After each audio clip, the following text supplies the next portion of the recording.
Shalom, panitia yang terkasih dalam Tuhan Yesus Kristus. Terima kasih saya ucapkan kepada Anda semua untuk memberikan kesempatan pada kami untuk bagi kesaksian selama masa pandemi ini dalam kehidupan kami. Immanuel dalam pandemi, itulah tema yang panitia berikan pada kami, dan kami akan bawa kesaksian yang berjudul menghadapi pandemi bersama dengan Tuhan Yesus. Kita ketahui bahwa bulan Maret adalah bulan pertama kali masuknya COVID ke Indonesia, masuk pandemi COVID-19 ke Indonesia. Dan kita ketahui juga banyak orang yang saat itu telah meninggal dunia, dan ekonomi pun berantakan pada saat-saat ini.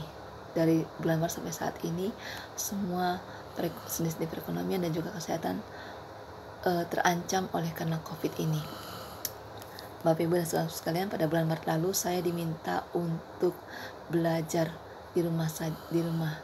Saya adalah seorang pengajar, dan mata pelajaran yang saya ambil adalah mata pelajaran keterampilan. Di situ saya merasakan ada satu kejanggalan dari awal. Memang dari dahulu pun saya merasakan kejanggalan. Kenapa?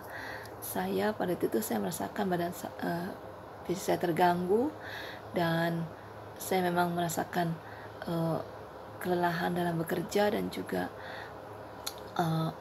banyak lagi saya rasakan kesehatan juga terganggu gitu, sehingga membuat kinerja saya menjadi buruk. Dan pada waktu itu saya merasakan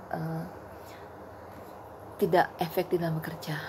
Kemudian saya diminta untuk berhenti bekerja di bulan Juni tanggal 2. Sebelum bulan Juni itu saya mengalami banyak tekanan. Pertama, saya diminta untuk mengundurkan diri oleh HRD di tempat saya bekerja, dan kepala sekolah saya juga memintanya demikian, serta yayasan pun meminta demikian. Lalu saya mencoba untuk mengadakan permohonan kembali untuk saya bisa bekerja, namun mereka tidak menyetujuinya oleh karena kinerja saya yang kurang bagus. Kemudian selama 3 bulan tertutup itu saya mengalami tekanan berat, saya mengalami beban berat. Kenapa? Karena saya bingung atau bagaimana saya harus apa, dan saya rasanya sepertinya kok di kesempatan ini saya tidak beruntung pada saat itu gitu. Terus saya mencoba berdoa apa maunya Tuhan, dan bertanya kepada teman-teman yang tahu mengenai hal itu secara hukum. Namun teman-teman saya bilang bahwa kamu minta untuk coba lagi berbicara dengan HRD dan yayasan serta sekolah. Kemudian saya mencoba melakukan itu, tetapi mereka tidak mau, bahkan mereka cenderung berkata tidak untuk memberikan kesempatan pada saya untuk yang kedua kali. Kemudian sampai tibanya bulan Juni, saya bergumul di depan Tuhan. Saya sebelum diputuskan itu saya berdoa, menangis, dan saya minta tolong teman saya yang saya anggap saudara saya sendiri untuk berdoa. Namun teman saya bilang, kamu jangan khawatir, jangan takut, jangan nangis, hadapi saja, toh ada Tuhan yang bersama dengan kamu. Kalau Tuhan sama kamu, semuanya pasti dimudahkan. Memang benar ya saudaraku, Tuhan itu baik. Tuhan tidak pernah mempermalukan saya di hadapan siapapun.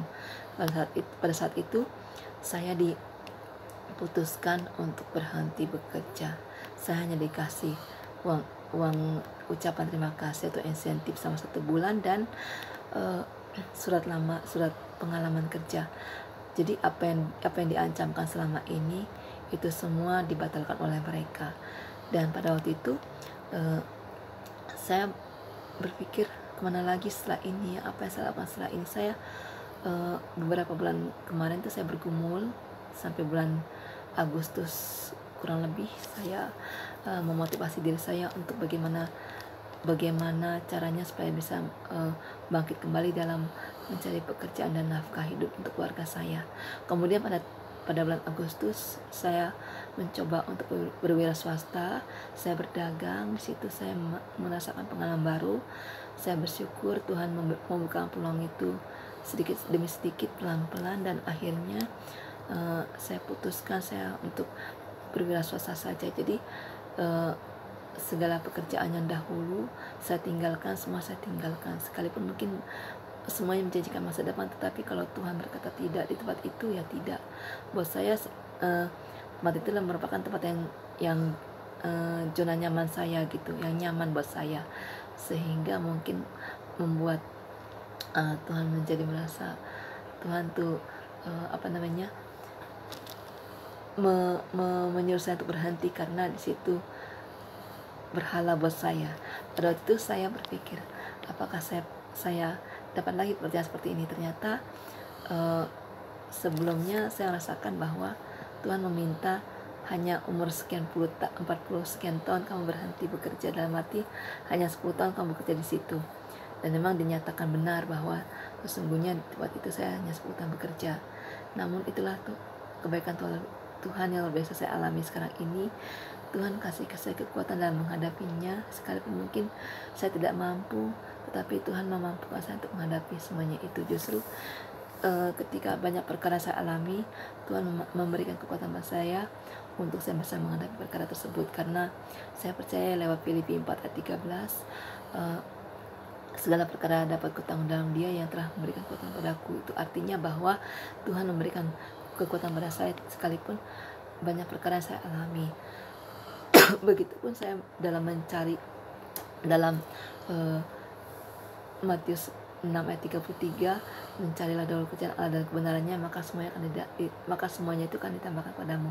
Begitupun saya harus belajar terlebih dahulu mencari kerajaan Allah dan kebenarannya, semuanya akan ditambahkan pada saya. Jadi saya merasakan bahwa apa yang saya nggak pernah pikirkan, saya nggak pernah bayangkan, itu yang terjadi dalam kehidupan saya. Seperti yang dibilang bahwa di 1 Korintus 2 ayat 9 itu mengatakan bahwa apa yang gak pernah dipikirkan, yang gak pernah dibayangkan, dan gak pernah terlihat oleh saya sebelumnya, itu terjadi dalam kehidupan saya sekarang ini. Jadi saya bersyukur Tuhan sudah memberikan apa yang terbaik buat saya. Saya berterima kasih pada Tuhan oleh karena kasih setianya yang senantiasa menguatkan kehidupan saya. Kalau tanpa Tuhan Yesus saya tidak akan mampu, dan mungkin saya hancur, saya akan lari ke hal-hal yang sifatnya negatif gitu. Itu saja kesaksian saya sampaikan. Jadi kesimpulannya bahwa kita percaya sama Tuhan sekalipun dalam masa-masa kekelaman, dalam masa kesulitan, dalam perkara-perkara besar dan berat, saya percaya disitulah ada jalan keluar yang Tuhan berikan kepada kita semua. Dan saya juga percaya ketika kita mencari dahulu kerajaan Allah dan kebenarannya, maka semuanya akan diberikan kepada kita. Itu bukan sebuah hal yang biasa, tapi itu suatu keistimewaan. Itu adalah bonus, itu adalah satu bagian yang harus kita terima dari upah apa yang kita cari sama ini di dalam kerajaan Allah dan kebenarannya itu. Jadi teman-teman, marilah kita semua untuk senantiasa berharap terus pada Tuhan, berpegang terus kepadanya, dan senantiasa mengucap syukur segala hal, serta terlebih dahulu mencari kerajaan dan kebenarannya. Itu aja saya bisa sampaikan. Terima kasih pada panitia. Selamat Natal dan Tahun Baru. Tuhan berkati dan Shalom.